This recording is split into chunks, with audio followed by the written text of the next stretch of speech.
Pessoal, agora nós vamos continuar implementando a porta, que é um dos componentes mais importantes dessa aplicação. Então, vamos lá. Então, dentro de Components, nós vamos criar um novo arquivo chamado door.view. Aqui dentro eu vou criar aquela estrutura básica. E aqui dentro do JavaScript eu vou primeiro importar o gift. Então, port gift from .gift. Eu já estou dentro da pasta Component. Então, para acessar o caminho relativo, basta colocar aqui / e o nome do componente. Vou definir o nome, que vai ser porta. Vou colocar aqui components, vou registrar o componente gift. Vou definir algumas propriedades que eu preciso receber de entrada para esse componente.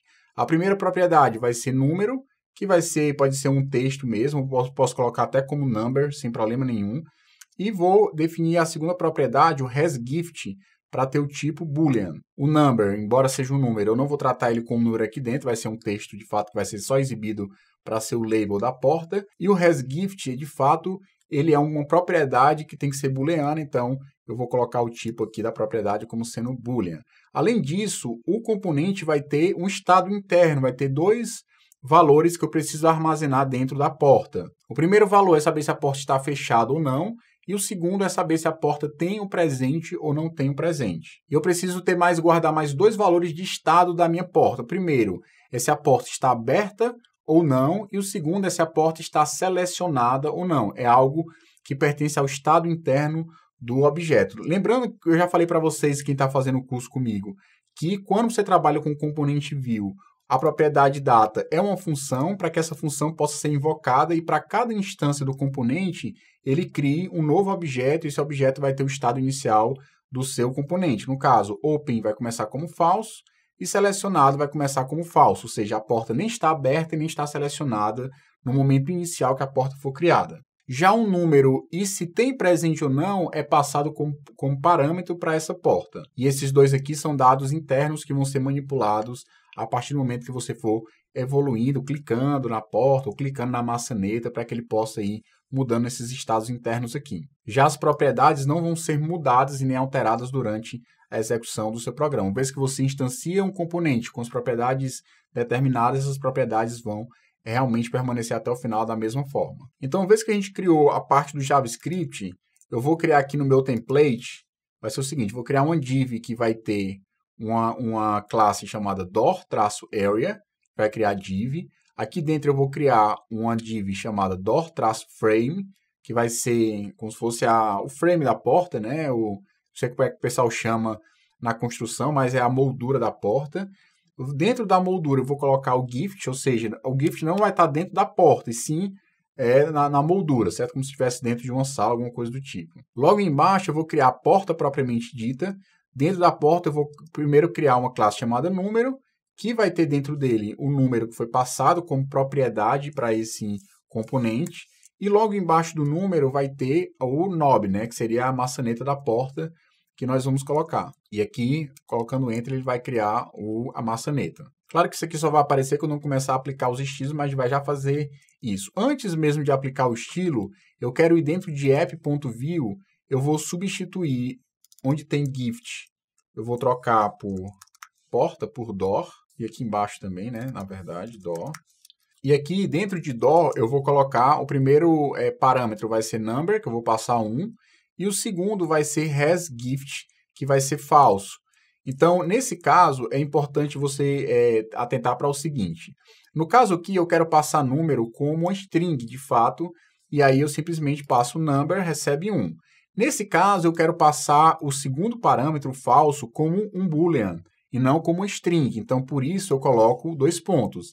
Se eu não colocasse 2 pontos, ele ia passar como uma string. E a string falso ia gerar um resultado verdadeiro, porque uma string não vazia é verdadeiro. Então, se eu colocar aqui no console desenvolvedor e limpar aqui, colocar aqui, ó, a dupla negação da string falso, isso aqui dá verdadeiro. Ou seja, a string falso é resolvido como verdadeiro, mas o falso mesmo, o boolean falso, vai ser falso. Então, nesse caso, colocando 2 pontos aqui, você está dizendo de fato que você quer que ele interprete isso aqui e passe com o tipo correto e não simplesmente como uma string. Então, é importante colocar os 2 pontos para, de fato, o presente, nesse primeiro momento, não está dentro da porta, certo? O hasGift igual a falso. E aí, se eu salvar aqui e der um refresh, você vai ver que ainda assim o presente está disponível, mas eu preciso ir lá na porta e dizer que o presente só será renderizado se a porta estiver aberta e se o hasGift for verdadeiro. Então, aqui eu vou colocar um VIF. A primeira condição é que está aberto, ou seja, open igual a true, e hasGift igual a true.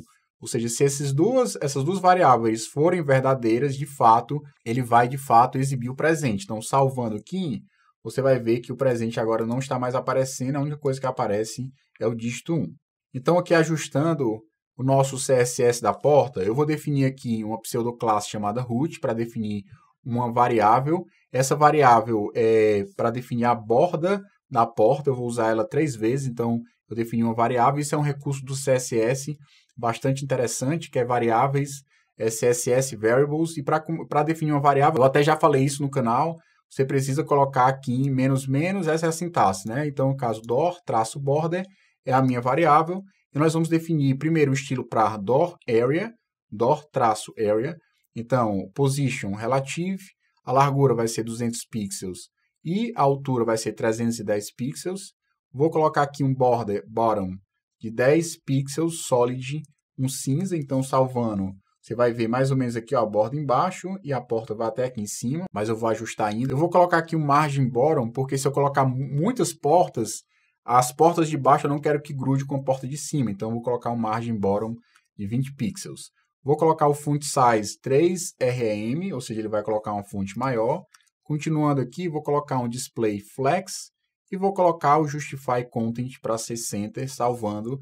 Você vai ver que o número agora ficou centralizado. O próximo passo é a gente definir o door frame. Então, eu vou colocar aqui uma classe door-frame e nós vamos colocar a position absolute.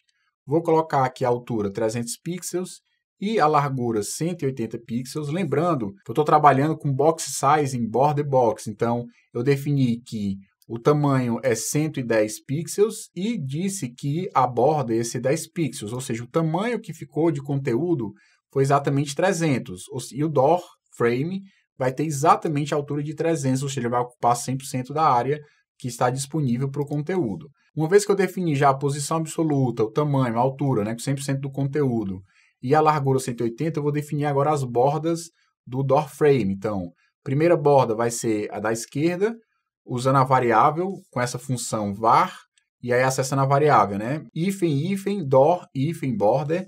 Mesma coisa, eu vou colocar para a borda de topo e a mesma coisa para a borda da direita. Então, essas 3 bordas vão, de fato, ter a configuração que eu defini aqui nessa variável. Então, se você ver, ó, aqui eu tenho o número e tenho a moldura da porta já sendo renderizada a partir dessa classe doorFrame. Continuando, eu vou colocar aqui um display flex, vou colocar o justify content para ser center, e eu vou colocar também aqui para o align items ser flex end. Nesse caso, pessoal, é importante salientar aqui o número ele não está dentro do door frame, o número está dentro da porta. Embora a porta ainda não esteja transparente aqui, o número está na porta. Quem está dentro do door frame olhando aqui no nosso template, é o gift. Então, eu quero que o gift apareça centralizado e apareça aqui na parte de baixo da porta. Então, por isso que eu coloquei aqui essas duas propriedades, o Justify Content Center e o Align Items Flex End, para ele ir para o final, para ele ficar embaixo. Continuando, agora eu vou definir o CSS da porta. Vou definir que a porta também é uma posição absoluta. O top vai ser 5 pixels, ou seja, a porta vai começar exatamente depois dessa margenzinha aqui de 5 pixels. Vou colocar a altura da porta 295 para ocupar os 300 pixels, somando a altura da porta, dando essa diferençazinha do top que eu dei um deslocamento. E eu vou colocar a largura de 170 pixels. Quem está centralizando a porta e o frame é exatamente o Door Area que eu coloquei Justify Content Center. Se eu não colocasse Justify Content Center, ele não estaria centralizado, nem o Door Frame, nem a porta. Esse é que está centralizando os dois flex items que pertencem a Door Area. Ou seja, olhando aqui, ó, já que Door Area é Flexbox, esse aqui é um Flex Item e esse aqui também é um Flex Item. A gente viu isso lá no capítulo de CSS. Então, como eu estou centralizando, tanto a porta está centralizada, como o Door Frame está centralizado, mesmo que eles tenham um layout absoluto. não tem problema, ele centralizou tranquilamente. Continuando aqui, eu vou colocar o background color da porta para ficar aqui em uma cor chocolate. Agora, de fato, ele vai colocar o background da porta. Continuando, a porta também vai ter um display flex. Vou colocar aqui flex direction para ser column, salvando. Vou colocar aqui um padding de 20 pixels. E eu vou já colocar aqui o doorknob para que a gente possa ver. Ó, a altura do doorknob vai ser 20 pixels, a largura 20 pixels. Vou colocar aqui o raio para ser de 10 pixels, border-radius 10 pixels. E vou colocar a cor para ser a mesma cor que eu usei na moldura, que é o brown, para ficar escurinho. Ó, aqui ele botou o knob aqui embaixo. Só voltando um pouco, aqui dentro da porta, eu vou botar o Align Items para ser Center, para ficar centralizado o número. Eu quero que o número fique centralizado, só que o knob eu quero que fique na ponta. Então, eu vou fazer o seguinte, ó. Eu vou colocar aqui um Align Self para ser Flex Start.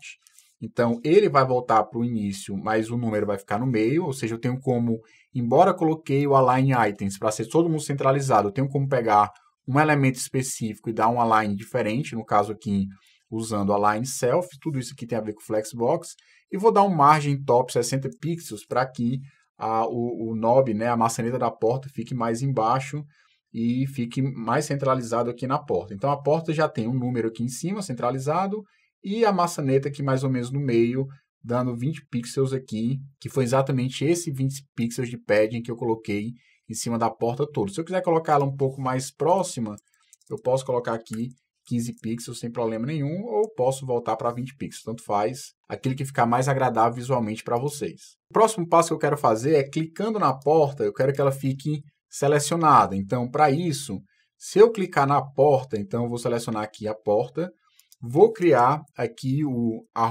@click e eu vou alterar o estado do componente. Se tiver selecionado, ele inverte o selecionado e atribui, né? Se tiver true, ele bota false, se tiver false, ele coloca true. E eu já mostrei para vocês que esses eventos, né, por exemplo, @click, e você pode criar algumas expressões simples sem a necessidade de ter que criar um método para fazer isso. Então, esse clique já vai fazer essa inversão. Então, para que a gente possa ver, de fato, os itens sendo selecionados, eu vou criar aqui uma outra variável chamada selectedBorder, e eu vou colocar 5 pixels, solid e yellow, e vou criar aqui mais umas classes CSS, caso esteja selecionada. Então, eu vou colocar aqui, ó, porta-frame selected, e eu vou colocar a borda left para ser selected border. Vou colocar a borda top também para ser, usando var selected border, e também vou colocar a borda direita para ser selected border. Então, para que a gente possa ver que, de fato, o door frame vai ser selecionado, eu vou lá em cima, em door frame, colocando aqui, ó, door frame, e vou colocar 2 pontos class apontando para selected. Então, aqui eu coloco um objeto. Isso aqui poderia ser feito assim, ó. Então, isso aqui é a classe CSS que eu quero aplicar.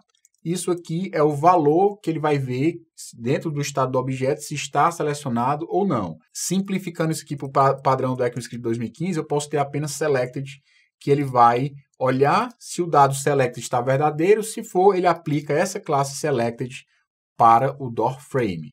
Então, como o clique já está funcionando, eu coloquei o clique em cima da porta e ele vai aplicar no door frame a classe. Se eu clicar aqui, ó, ficou amarelo. Se eu clicar novamente, ele deseleciona, ou seja, já está funcionando essa lógica. Além de colocar o class selected no door frame, eu quero colocar o class selected no number. Então, vou colocar aqui, ó, classe selected para o number, e vou colocar também o class selected para a maçaneta, certo? Usando a mesma propriedade, 2 pontos class e apontando para a variável selected. Como o nome da classe é selected e o nome da propriedade é selected, basta colocar uma vez que dá certo. Mas se eu não quisesse, o primeiro é o nome da classe e o segundo é a expressão que vai dizer se essa classe será aplicada ou não. Então, continuando aqui embaixo, eu vou criar mais 2 classes por enquanto. Embora eu tenha aplicado ali em cima o selected também no number e no knob, eles não têm classe para, de fato, pintar isso aqui de amarelo. Eu vou fazer isso agora. Aqui embaixo, eu vou criar mais 2 classes. Uma é door, espaço, .number, .selected. Ele vai ter a cor amarela. E, finalmente, door, espaço. Esse espaço é importante, porque está dizendo que esse é um elemento filho que está dentro de DOR, não diretamente filho. Eu poderia até fazer assim, porque são diretos, se eu não estou enganado, são diretos. E colocando aqui, você tem background, traço color e yellow. Salvando aqui, ou seja, está selecionada tanto o knob amarelo, o número amarelo, tanto a maçaneta ficou amarela, como o número e o frame. Clicando aqui, ele seleciona os três, clicando novamente, seleciona os três. O próximo passo é definir se a porta está aberta ou não. Então, para isso, na porta aqui, eu vou colocar uma classe para dizer class se a porta está aberta ou não. O nome da classe CSS será open e o nome da propriedade também é open. Estou usando o mesmo padrão até para simplificar. E aqui eu vou fazer o seguinte, quando eu clicar na maçaneta, eu quero que de fato ele clique e abra a porta. Então, só na maçaneta que vai me interessar, não na porta. Clicando na porta, eu seleciono e desseleciono. Clicando na maçaneta, eu de fato abro a porta. Então, para abrir a porta, eu coloco aqui @click e recebe open igual a true, ou seja, atribuir verdadeiro para a variável open. Clicando aqui, por enquanto não vai acontecer nada se eu clicar, porque ele não está aplicando a classe CSS correta e eu vou aplicar aqui embaixo. Então, aqui embaixo eu vou colocar door.open e aqui dentro eu vou dizer background color para ser um preto meio com uma certa transparência e vou fazer com que o door.open espaço knob fique display none e também preciso fazer a mesma coisa para o número. door.open espaço number, ele vai ter o display none para que eu possa assumir tanto a maçaneta como o número e eventualmente o que vai aparecer aqui é apenas o presente. Uma coisa interessante, ó, voltando aqui, se eu clicar para abrir a porta, você percebe que além de abrir a porta, ele selecionou a porta, porque dentro do knob, a porta também será clicada. Estou clicando no knob e na porta ao mesmo tempo. Posso fazer duas formas para resolver esse problema.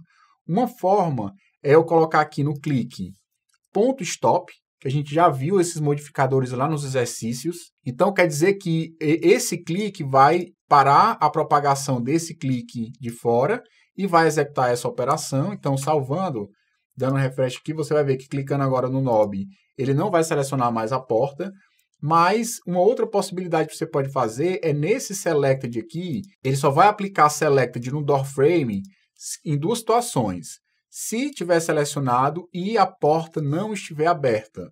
Ou seja, se a porta estiver aberta, ele não vai aplicar o selected, significa que esse frame nunca será selecionado com a porta aberta. Então, nesse caso, fica claro que aqui é a classe CSS que eu quero aplicar e aqui é a expressão que vai dizer se a classe CSS será ou não aplicada dentro de door frame. Então, eu estou com uma dupla segurança aqui. No primeiro, que vai ter situações que iria acabar ficando selecionado, então, para a gente evitar isso, eu vou colocar essa expressão aqui. Depois a gente pode até testar e ver em que situações ficaria com bug, ficaria de fato selecionado mesmo com a porta aberta. Então, pessoal, só fazendo um teste aqui para finalizar, a nossa porta já está implementada. Se eu vier aqui em app.view, se eu tirar esses dois pontos, olha que o que false vai causar. Ó. Salvei, ele acabou de adicionar o presente, clicando, ele apareceu o presente, porque isso aqui foi avaliado para verdadeiro, inclusive ele colocou até uma advertência aqui embaixo. Ó, o hasGift era esperado boolean e foi passado um string. Então, como eu falei anteriormente, colocando os dois pontos aqui, de fato ele vai mostrar de forma correta, ou seja, agora o presente não existe, e se eu passar aqui verdadeiro, obviamente dando refresh aqui, ó, quando eu abrir a porta, o presente está atrás. Então, finalizamos a porta e na próxima aula a gente termina o nosso projetinho olhando para o componente app, finalizando, colocando lá o formulário para selecionar quantas portas, qual porta é selecionada, e aí ele vai fazer um vFor para renderizar todas as portas, e aí você vai ter o problema do multi-role implementado em Vue. Na próxima aula a gente continua para terminar o nosso projeto, e até lá.